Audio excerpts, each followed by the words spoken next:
I had to pick, a real mensch, a person that is sincere, real, compassionate, a person who you want to be friends with, someone like that, someone that you want to choose as a friend, someone that you want to have a relationship with. It's so easy to do that tonight with someone like Tom. It's so easy. It's more than that. It's actually a delight and a pleasure for me to be here, to get another opportunity, and I hope I'll have many more between now and November, and in different locations wherever I can be of help. Tom DiNAPOLI is just one of those guys that is an amazing public servant. At the end of the day, people come to me, they need help. They need something expedited at the controller's office. They're desperate. There are people in the company who have not been paid for a month or two because there was a bureaucratic foul-up. It's totally legitimate, but you need someone to talk to. You have to be able to. An organization has a contract, and they're desperate, as every organization in our community is, and they need something expedited.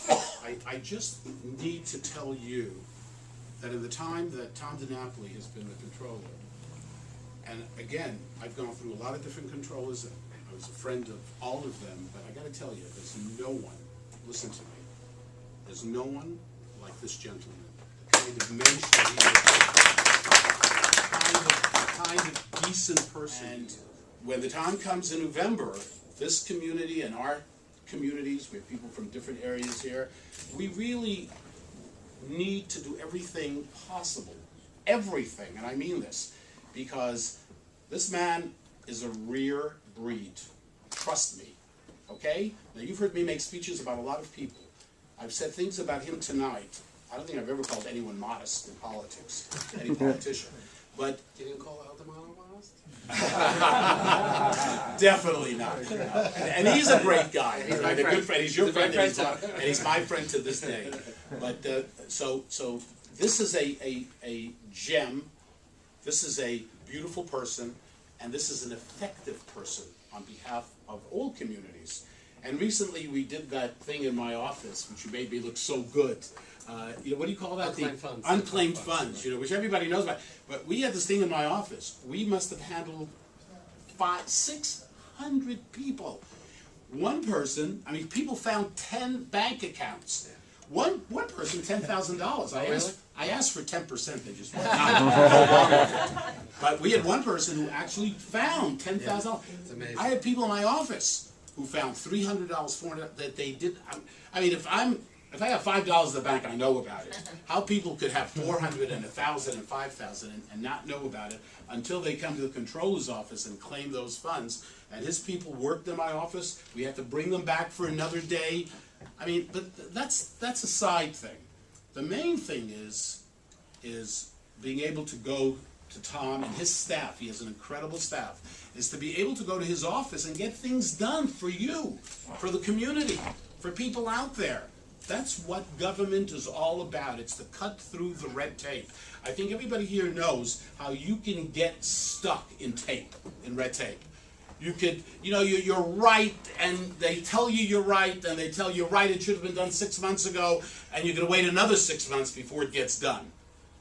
But not with Tom DiNAPOLI and his office. And he is a critical piece. Whatever contract you have with the governor, with the state, whatever agency, ultimately, it ends up with the controller.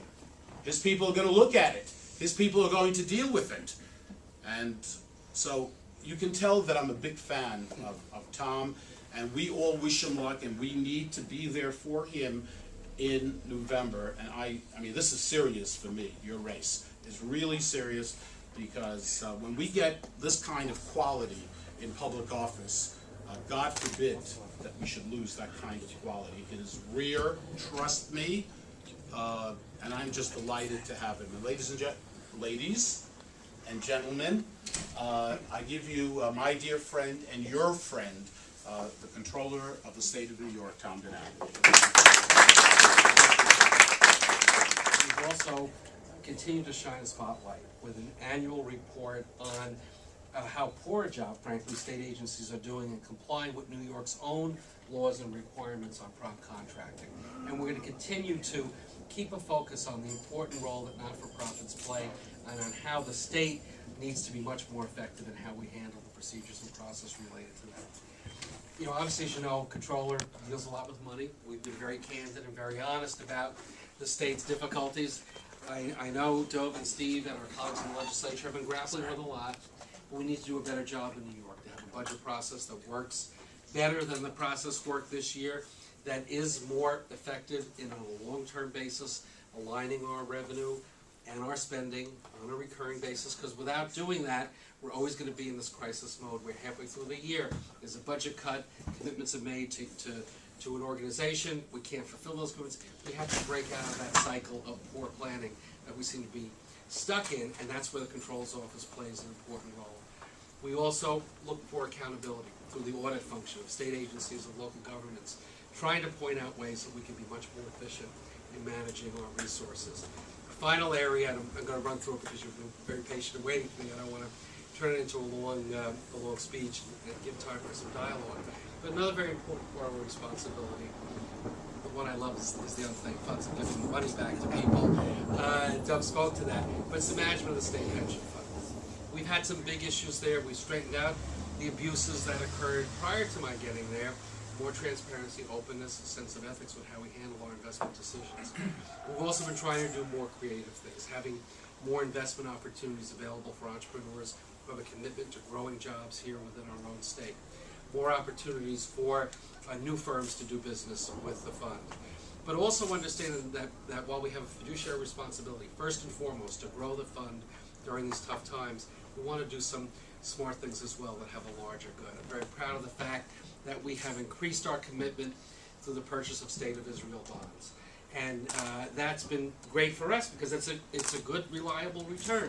But between State of Israel bonds, the Israel Electric Corporation, and our private equity investments in Israel, we've maintained a strong commitment to having New York dollars go to work in the State of Israel. It's worked very well for us. I know it's been helpful to Israel as well. And on the reverse side, and Dove and Steve were very involved in encouraging our move in this direction, New York State has been a leader in the effort to engage companies to take steps, and if they don't, we take steps then in return to put pressure on Iran to change direction.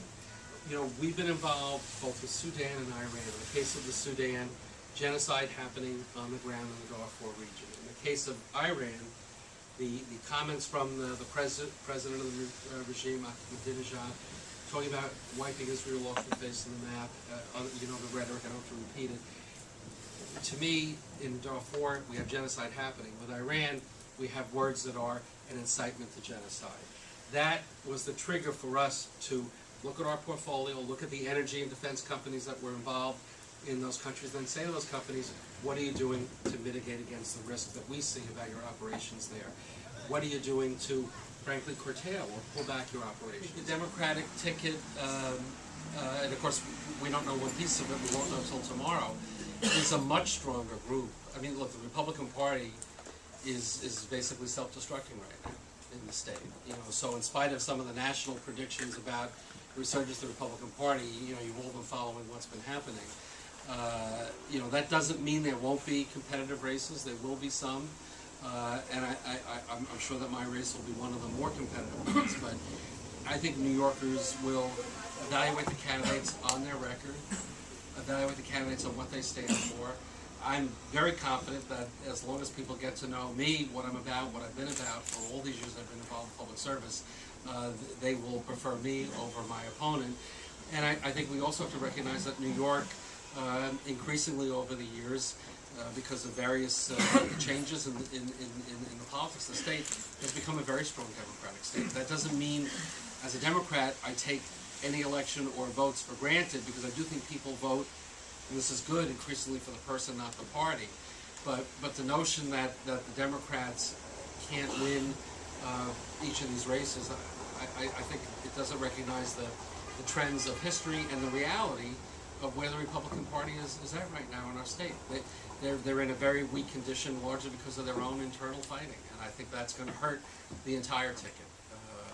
That's why you're seeing, you know, the kind of tension playing out in their primaries tomorrow, particularly with the governor's primary. Yeah, just let me say about the, you know, our community, probably more than any other community, and I'm very proud of this, we never get credit for it, of course, that this is one of the most independent communities anywhere in the state of New York when it comes to voting. Why?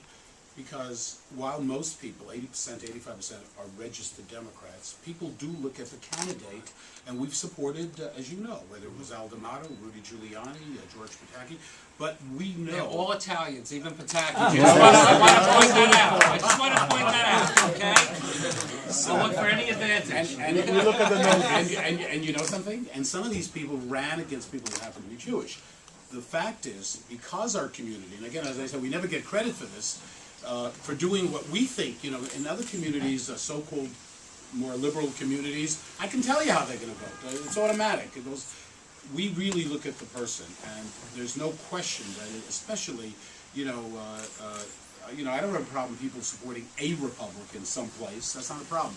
But the bottom line is, as Tom said, I mean, there is no reason in the world for any person to simply say, you know, I just want a Republican, when we have someone who is so special, like someone who is so special, like Tom. So, and our job is to just get that word out to people. And again, I think, I know that people like, number one, they want someone effective, you're effective, but people also like to like their political figure.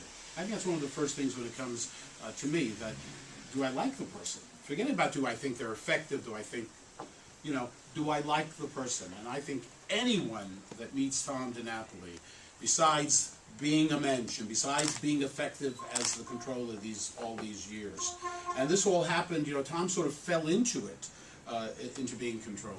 No, we pushed him. We pushed him, exactly. Because we all wanted it. We wanted somebody good. We wanted someone that we all respected, someone that we all thought would do a great job, and that's exactly what he has done. See, as far as I'm concerned, I don't see anything here. I don't see Italian, Irish, Catholic, Jewish. I see a mensch. I see a decent person here, and that's all I care about, and that's what our community cares about.